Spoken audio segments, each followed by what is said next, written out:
Amis du net, bienvenue. Nous sommes le mardi 5 avril 2016. Voici les titres. Un seul titre dans ce journal. Avec la célébration de l'anniversaire de l'accession du Sénégal à la souveraineté internationale. À l'instar des autres villes du pays, la capitale du Sud a vibré au rythme de cet événement qui a accueilli des milliers de personnes sur le boulevard des 54 mètres. Nous ouvrirons donc une large fenêtre sur ce 56e anniversaire avant la page internationale qui mettra fin à cette édition. Les forces de défense et de sécurité face aux défis sécuritaires. C'est le thème du 56e anniversaire de l'indépendance du Sénégal. À Ziguinchor, cette manifestation est marquée par un défilé civil et militaire. Reportage signé Rokhaya Bey.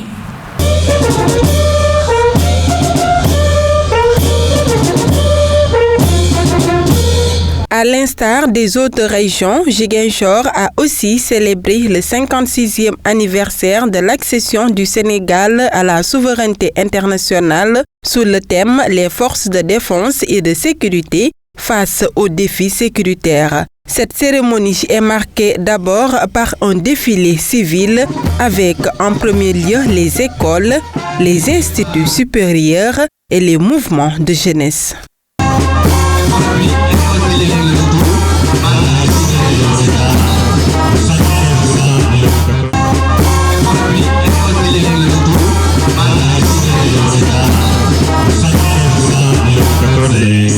La prestation des majorettes de l'école maternelle de Santhiaba, du lycée d'Ignabou et celle de la cathédrale Saint-Antoine de Padoue ont fait vibrer le public.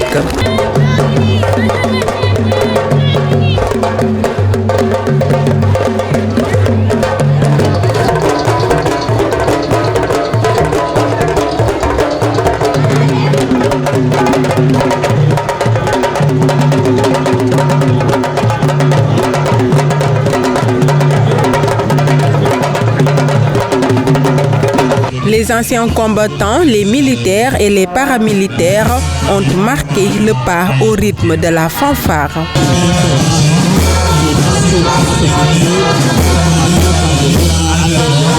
Ainsi, cette belle manifestation s'est terminée par un défilé motorisé. Rappelez qu'aussi certains militaires ont reçu leur distinction après plusieurs années de service rendus à la nation sénégalaise.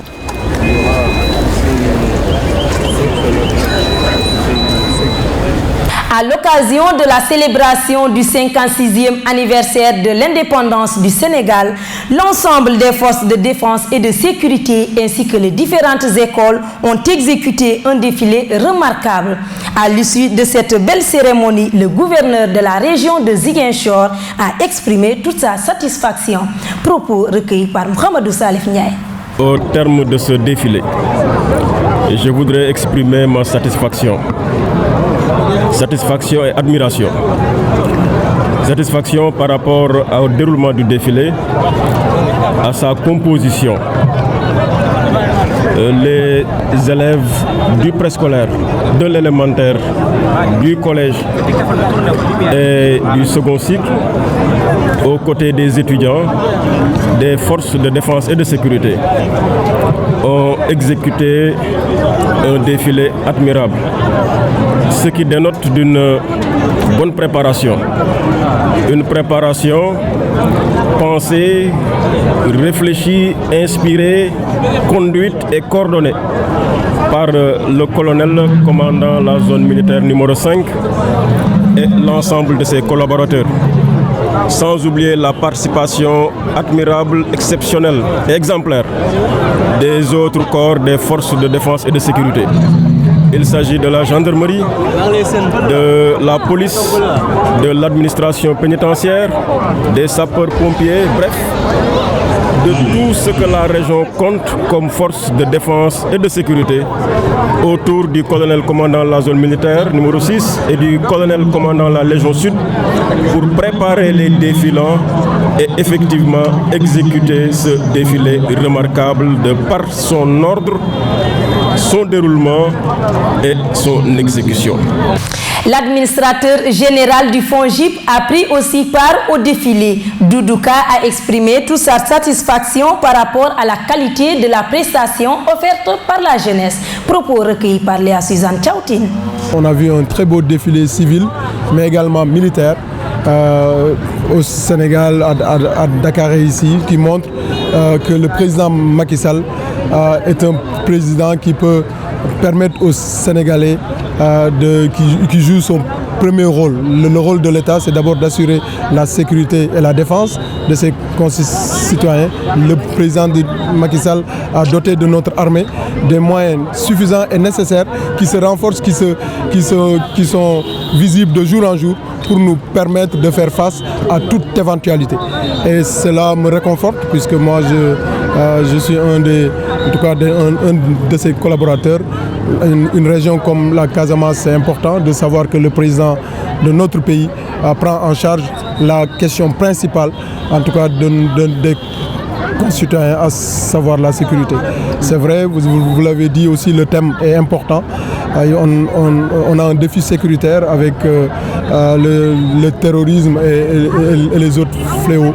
Donc il faut se préparer, il faut se prémunir, il faut faire de la prévention, de l'information également. Et donc c'est important que ce thème de cette année soit aussi choisi pour justement pointer du doigt ce défi important pour le Sénégal, pour la Casamance, pour l'Afrique et pour le monde. Place à l'actualité internationale. Des milliers de Congolais fuient le sud de la capitale Brazzaville après une nuit de violence. Plusieurs bâtiments de la police ou encore de l'armée ont été incendiés.